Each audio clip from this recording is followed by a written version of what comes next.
Oke, pada video kali ini saya akan menunjukkan contoh penggunaan tracker pada analisis video. Mula-mula, kita perlu mendownload terlebih dahulu video percobaan yang akan kita analisis. Pada Bella sudah ada dua video, yaitu video pertama tentang percobaan pertama, di mana di situ ada percobaan difraksi Fraunhofer celah tunggal dengan lebar celah D yang bisa diubah-ubah.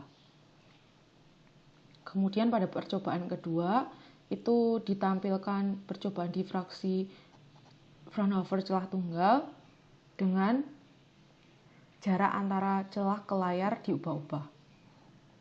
Oke, mula-mula kita download terlebih dahulu video yang akan kita analisis.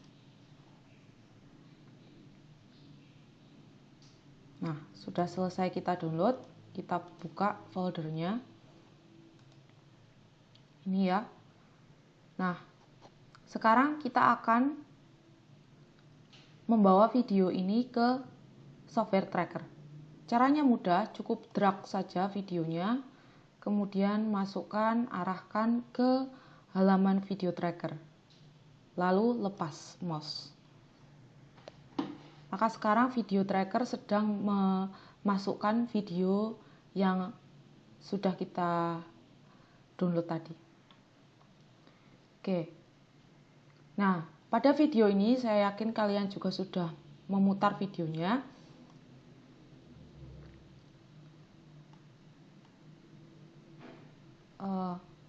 Nanti akan ditampilkan beberapa pola difraksi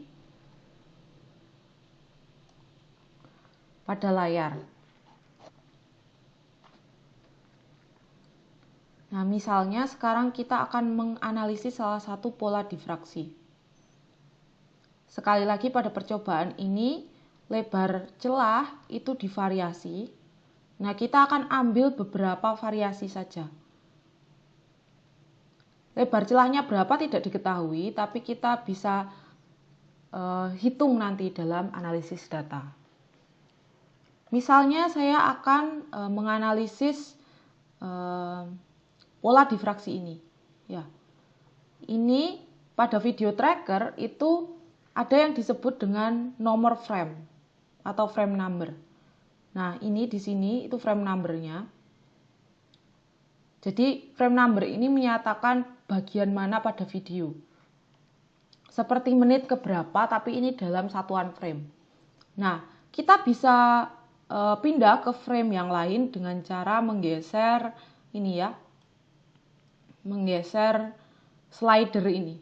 Jadi slidernya bisa kita geser-geser. Bisa juga kita langsung mengarah ke frame tertentu. Caranya diklik ini frame number. Kemudian klik go to. Setelah itu ketikkan nomor frame yang diinginkan. Misalnya saja 1090. Oke.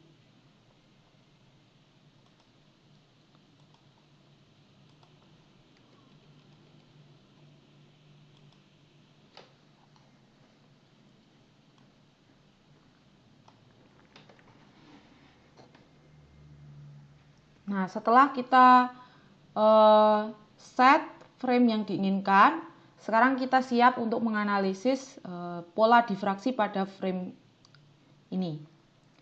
Oke, mula-mula kita harus melakukan kalibrasi terlebih dahulu. Mengapa kita perlu melakukan kalibrasi? Karena satuan yang ada di video itu bentuknya itu bukan dalam satuan fisik ya, tidak misalnya panjang dalam meter atau sentimeter, begitu tidak, tapi dia biasanya dalam bentuk piksel, sehingga kita perlu melakukan kalibrasi. Nah, tidak perlu bingung-bingung karena di software video tracker itu sudah ada fasilitas untuk mengkalibrasinya. Nah, kalian cukup klik track, lalu pilih new, lalu pilih calibration tool, kalian pilih calibration stick, klik. Oke, nah di sini sudah muncul garis ya, garis biru, lalu ada angkanya 100. Nah, ini kita geser ke sini.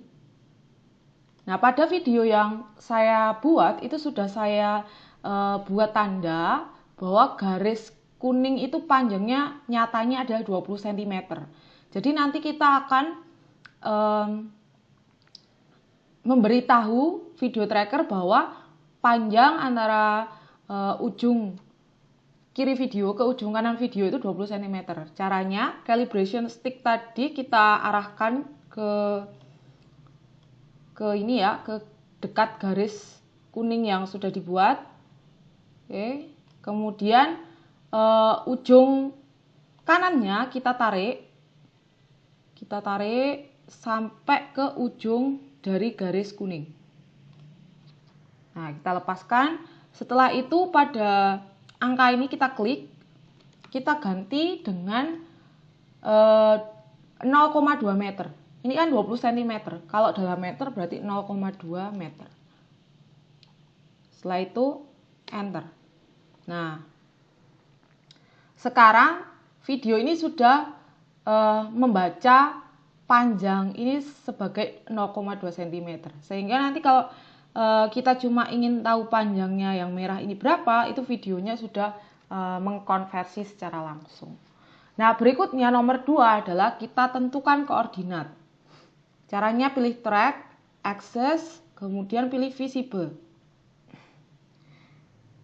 Nah, supaya nanti tampilan intensitasnya itu mirip dengan yang ada di modul. Yang ada di modul itu puncaknya ada di tengah-tengah tengah-tengah pola. Jadi nanti kita buat ini ya. Ini aksesnya ini kan ada titik 0,0-nya. Ini di sini kayak ini sumbu X, ini sumbu Y, ini titik 0,0 atau titik asal atau titik origin. Ini kita drag ke bagian tengah-tengah dari pola difraksi. Ya, kurang lebih di sini mungkin ya. Kita klik. Oke. Nah, setelah itu kalau sudah kita setting, kita bisa misalnya menyembunyikan koordinat ini. Caranya pilih track, lalu axis, lalu visible-nya kita centang lagi. Nah, sekarang tersembunyi, tetapi sudah di set. Titik ini itu titik terang pusatnya itu sebagai titik 0,0. Saya sembunyikan supaya tidak mengganggu pandangan saja. Tapi kalau tidak ingin disembunyikan juga nggak masalah. Nah, sekarang tahap yang paling penting adalah tahap untuk menampilkan pola intensitas dari cahaya pola difraksi ini. Caranya pilih track, lalu pilih new. Di sini ada line profile, itu diklik ya. Line profile ini adalah salah satu fitur yang ada pada video tracker untuk melihat kecerahan suatu bagian dari video. Nah, kecerahan itu nanti disebutnya luma. Nah, luma ini bisa kita anggap sebagai intensitas begitu ya, intensitas cahaya. Nah, setelah tadi diklik pada line profile, kita sekarang tekan tombol shift, kemudian klik di sini, di ujung sini ya, lalu kita geser, tombol shift-nya tetap ditekan ya, ditahan, geser sampai ujung sana. Oke. Nah, lepaskan sekarang. Nah, ini kan belum tepat di tengah-tengah pola difraksi. Ya, kita klik aja garisnya, lalu kita naik turunkan sampai ketemu titik tengahnya. Sampai tepat di tengah-tengah pola difraksi ya. Oke, kita lepas. Nah, di sini itu sudah ada tampilan luma, grafik luma terhadap posisi X. X-nya di sini sudah sesuai dengan posisi senyatanya, karena tadi kita sudah kalibrasi ya. Jadi itu sudah dalam bentuk meter ini satuannya.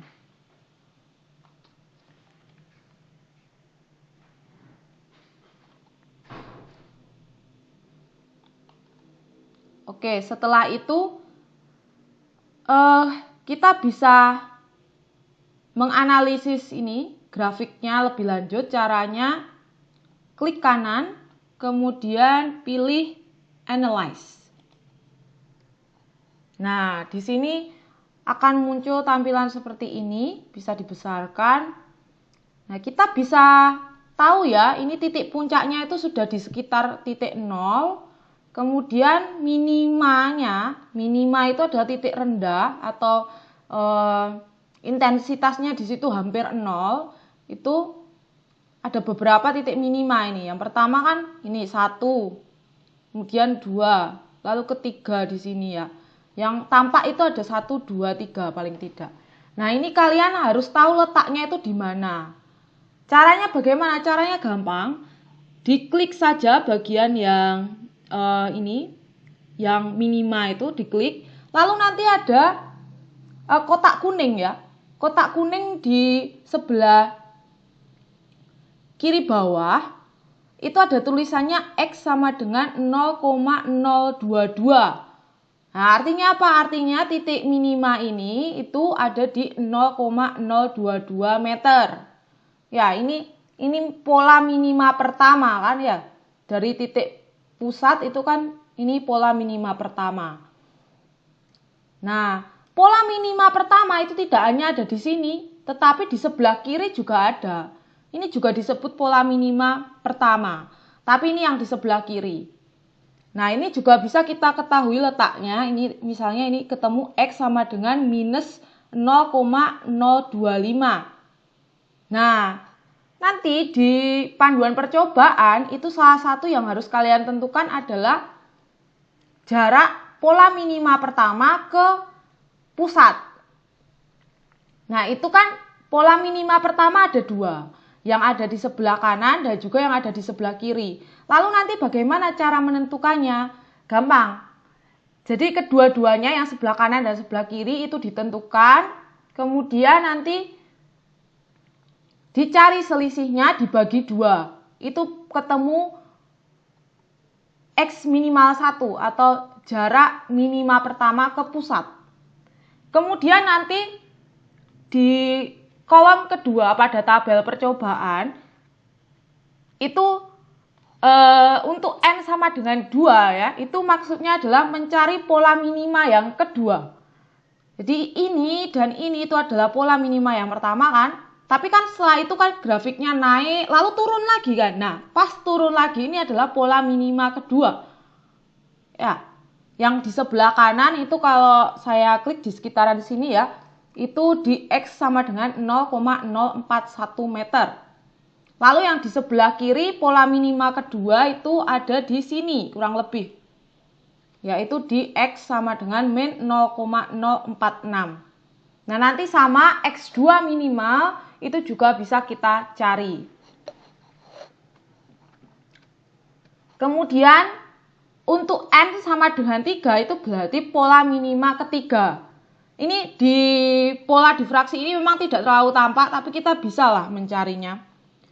Jadi ini tadi kan dari puncak turun intensitasnya sampai minima, terus naik lagi sedikit ya, lalu turun lagi sampai ketemu minima kedua, lalu dia agak naik sedikit ya, kalau kita perhatikan ini ada naik sedikit kemudian turun lagi. Nah, turunnya lagi ini kita anggap sebagai minima ketiga ya.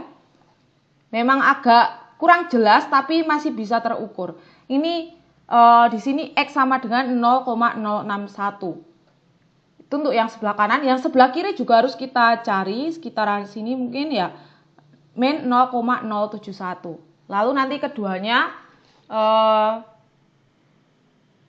dikurangkan ya, yang sebelah kanan dikurangi sebelah kiri dibagi 2 itu ketemu rata-ratanya, jarak rata-rata minima kedua ke titik pusat. Oke, begitu ya caranya. Oke, selain itu kalian juga mendapatkan data ini yang di tabel ini. Ini ada X, ini ada luma ya. Jadi ini adalah posisi, ini adalah intensitasnya. Ini bisa kalian copy. Kalian copy semuanya sampai ke bawah. Kalian bisa analisis ini lebih lanjut di Excel. Ya, kalau ini kan mungkin grafiknya nggak bisa diubah-ubah, warna atau sebagainya itu nggak bisa diubah-ubah. Kalau mau lebih detail analisisnya bisa kalian bawa ke Excel. Oke ya, ini di copy konten. Lalu kalian buka Excel.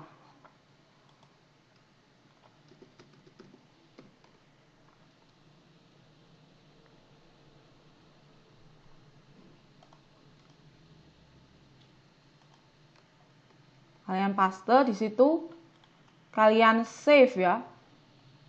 Misal ini adalah data variasi D1. Nah, ini bisa kalian buat juga grafiknya dalam Excel. Klik, oke saya ulangi.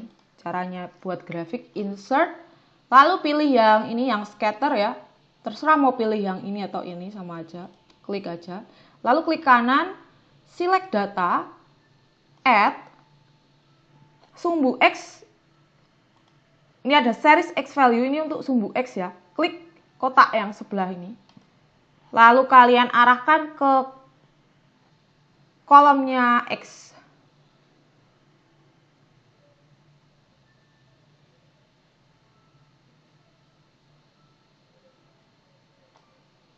Lalu klik lagi kotaknya. Kemudian yang Y juga gitu. Klik. Yang Y kita isikan luma atau intensitasnya. Ini kita blok sampai ke bawah.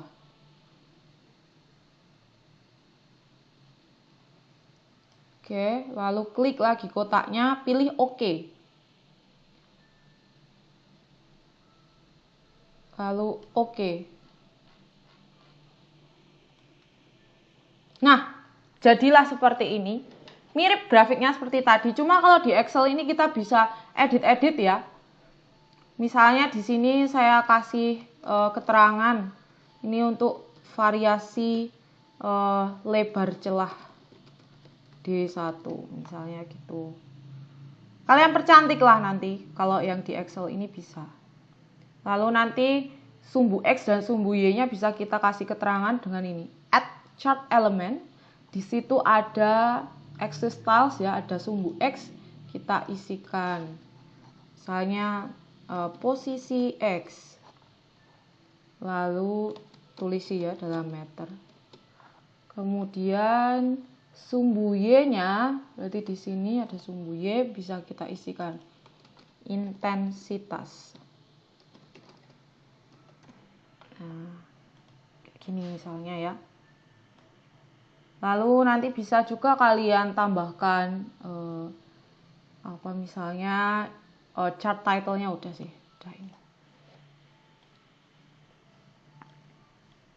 Ini bisa kalian geser-geser, terserah. Warnanya juga bisa diubah dan sebagainya ya. Nah, kayak gitu. Oke. Nah, untuk yang data dengan menggunakan tracker ini, kalian bisa pakai grafik yang dari Excel ataupun nanti grafik yang di sini itu kalian screenshot ke laporan ya. Grafiknya di screenshot di laporan. Oke, itu untuk data pertama pada percobaan pertama ya.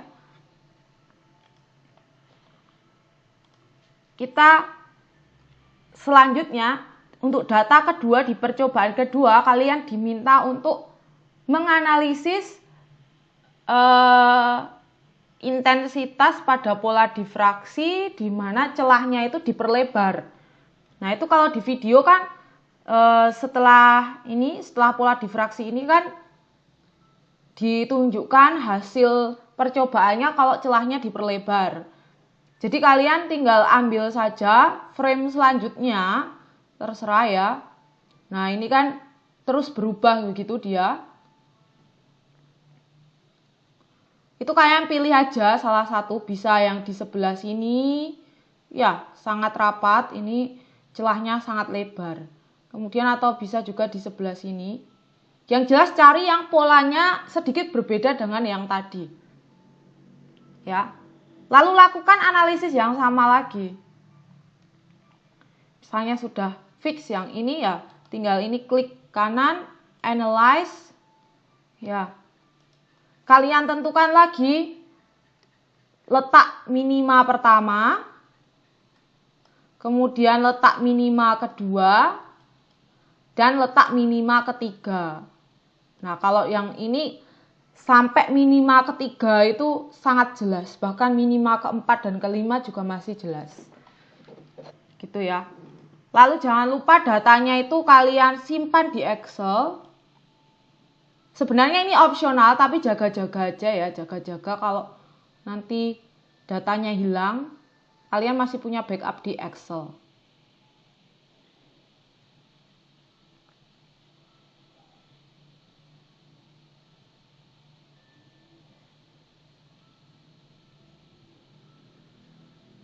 Di blok semuanya. Copy ya ke Excel tadi. Ini tadi kan misalnya saya pindah, saya save ke sheet yang berikutnya. Ini saya tulis D2 gitu. Nah, save. Nah, kalau sudah ada angkanya begini kan nanti grafiknya bisa kita buat. Gitu ya. Oke. Sekian tentang cara menganalisis pola intensitas pada percobaan difraksi Fraunhofer dengan menggunakan software video tracker. Semoga tutorial ini bermanfaat. Terima kasih.